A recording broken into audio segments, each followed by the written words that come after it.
Good morning. Now we are discussing about the Wien-Bridge oscillator. The circuit diagram of Wien-Bridge oscillator is as shown in the diagram. It is used in the frequency range 5 Hz to 1 MHz instruments, and it consists of this Wien-Bridge oscillator consists of lead lag circuit. This portion is called the lead lag portion, whereas this is the lead portion and this is the lag portion. They are together called the lead lag portion. Lead lag feedback circuit. A portion of feedback circuit is lead lag. R1C1 belongs to the lead network. R2C2 belongs to the lagging network, whereas R3 and R4 constitute the voltage divider circuit. R3, R4 constitute the voltage divider circuit. And this Wien-Bridge oscillator makes use of both positive and negative feedbacks. Lead lag circuit. This lead lag circuit provides positive feedback to the non-inverting terminal of the input. Positive feedback to the non-inverting terminal of the input. Whereas the voltage divider network, that is R3, R4, provides negative feedback to the inverting terminal of the input of Wien-Bridge oscillator. Right? Now, the positive feedback, this provides positive feedback. The positive feedback will help the oscillator to build up the power when the oscillator is switched on. After the output reaches the desired level, negative feedback reduces the loop gain to 1.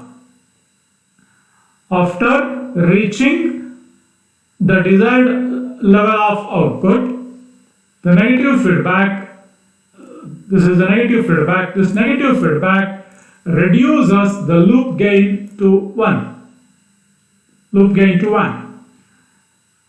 At that condition, the bridge is said to be balanced. When the bridge is balanced, the phase shift is 0. There is no phase shift. From the feedback network, this provides Z1, this provides Z1. So you can see here, this is the complete lead lag network. This portion is shown here, right? And this R1C1 is the impedance Z1, and that Z1 is given by this expression R1 plus 1 divided by j omega C1, and Z2 is the impedance due to R2C2, and that is given by Z2 equals R2 by 1 plus j omega C2 R2. Also we have Vf by V0 equals Z2 by Z1 plus Z2. The ratio of feedback voltage to the output voltage is this. Substituting Z1 and Z2 in this expression, we get Vf by V0 equals R2 whole divided by R1 plus 1 by j omega C1 into 1 plus j omega C2 R2 plus R2. On the substitution of Z1, Z2 in this equation, and on simplification, we get this expression. On further simplification, we get Vf by V0 equals R2 whole divided by R1 plus j omega C2 R1 R2 plus 1 by j omega C1 plus C2 R2 by C1 plus R2. For the phase shift to become equal to 0, Vf and between Vf and V0.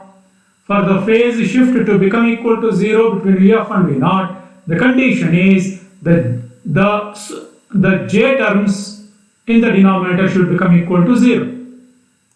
This is the condition. If this condition is satisfied, then the phase shift between V0 and Vf will be 0. Or simplifying this implies omega C2 R1 R2 minus 1 by omega C1 equals 0. Or omega square is 1 by C1 C2 R1 R2, or F is equal to 1 by 2 pi root C1 C2 R1 R2. The condition for the balance is R3 by R4 should be equal to R1 by R2 plus C2 by C1. This is the condition for the balance of the Weinberg oscillator. And XC should be equal to R. XC should be equal to R.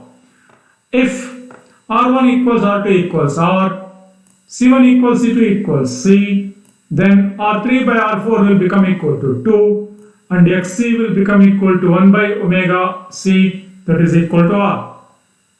Or omega C is nothing but equal to 2 pi Fc, or F is equal to 1 by 2 pi Rc, that is equal to 0.159 by Rc.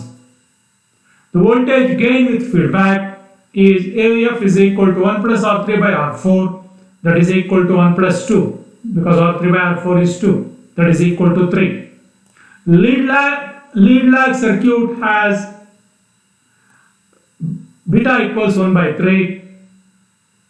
Therefore, the closed loop gain is AV is equal to 3 into 1 by 3, that is equal to 1.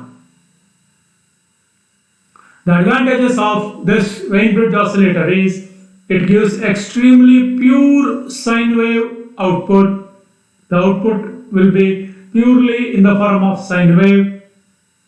It has good frequency stability. The frequency of the output will be almost constant, and it is used in the commercial audio signal generators. This is about the Weinberg oscillator. Thank you.